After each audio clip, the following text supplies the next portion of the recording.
മഴയും കിഴക്കൻ വെള്ളത്തിന്റെ വരവും ശക്തമായതോടെ കുട്ടനാട് അപ്പർ കുട്ടനാട് മേഖലയിൽ രൂക്ഷമായ വെള്ളപ്പൊക്കം. പമ്പ, മണിമല ആറുകളിലെ ജലനിരപ്പ് ഉയരുന്നതിനൊപ്പം താഴ്ന്ന പ്രദേശങ്ങളെല്ലാം വെള്ളത്തിലായി. സംസ്ഥാനത്ത് തുടരുന്ന ശക്തമായ മഴയും കിഴക്കൻ മേഖലയിൽ നിന്നുള്ള വെള്ളത്തിന്റെ ഒഴുക്കും വർദ്ധിച്ചത് അപ്പർ കുട്ടനാട് മേഖലയിൽ വെള്ളപ്പൊക്ക ഭീഷണി ശക്തമാകും. രക്ഷിക്കാത്തൊരു വെള്ളം വരവായിരുന്നു. രാവിലെ ആണെങ്കിൽ ഇവിടെ ഈ പ്രദേശത്തെങ്ങും വെള്ളമില്ലായിരുന്നു. രാവിലെ ഒരു 6:30-7 മണിക്ക് ശേഷമാണ് നിമിഷ നേരം കൊണ്ടാണ് ഇപ്പോൾ ഒരു 2-2.5 അടി വെള്ളം പൊങ്ങിക്കൊണ്ടിരിക്കുന്നത്. അതുപോലെ തന്നെ ആറ്റിലാണ് നല്ലപോലെ കര കവിഞ്ഞ് ഒഴുകിക്കൊണ്ടിരിക്കുകയാണ്. ഭയങ്കര വെള്ളമാണ്. കാരണം പെരയ്ക്കകത്ത് കയറിക്കുന്നത് ഇപ്പം വീട്ടിലെ സാധനങ്ങളെല്ലാം എടുത്ത് മുകളിലോട്ട് കയറ്റി വെച്ചുകൊണ്ടിരിക്കുകയാണ്. തുണിയും മറ്റു കാര്യങ്ങളൊക്കെ.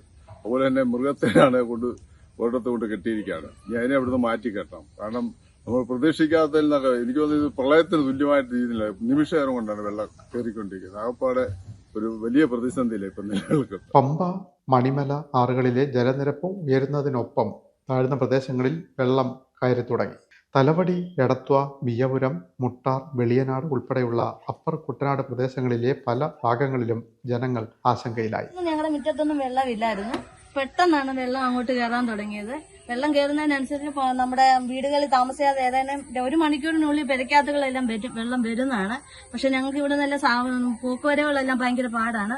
താമസങ്ങൾ ഇവിടെ നിന്ന് മാറി കരഭാഗത്തേട്ടാക്കണം എന്നുള്ള ആഗ്രഹമുണ്ട്. അതുകൊണ്ട് ഞങ്ങളെ ഉചിതമായ സ്ഥലത്തോട്ട് മാറ്റണമെന്ന് ഞങ്ങൾ പറയും. തലവടി, കുതിരച്ചാൽ, കുന്നുമാടി പോലുള്ള താഴ്ന്ന പ്രദേശങ്ങളിൽ വെള്ളം വീടുകളിലേക്ക് കയറി തുടങ്ങിയതോടെ കുടുംബങ്ങൾ സുരക്ഷിത കേന്ദ്രങ്ങളിലേക്ക് മാറുകയാണ്. സ്ഥിതി കൂടുതൽ രൂക്ഷമാകാൻ സാധ്യതയുള്ളതിനാൽ ദുരിതാശ്വാസ ക്യാമ്പുകൾ സജ്ജമാക്കാനും ആവശ്യമായ രക്ഷാപ്രവർത്തന സംവിധാനങ്ങൾ ഒരുക്കാനും അധികൃതരോട് നാട്ടുകാർ ആവശ്യപ്പെട്ടു. ജനങ്ങൾ ജാഗ്രത പാലിക്കണമെന്നും അധികൃതർ നൽകുന്ന മുന്നറിയിപ്പുകളും നിർദ്ദേശങ്ങളും കർശനമായി പാലിക്കണമെന്നും അഭ്യർത്ഥിച്ചിട്ടുണ്ട്.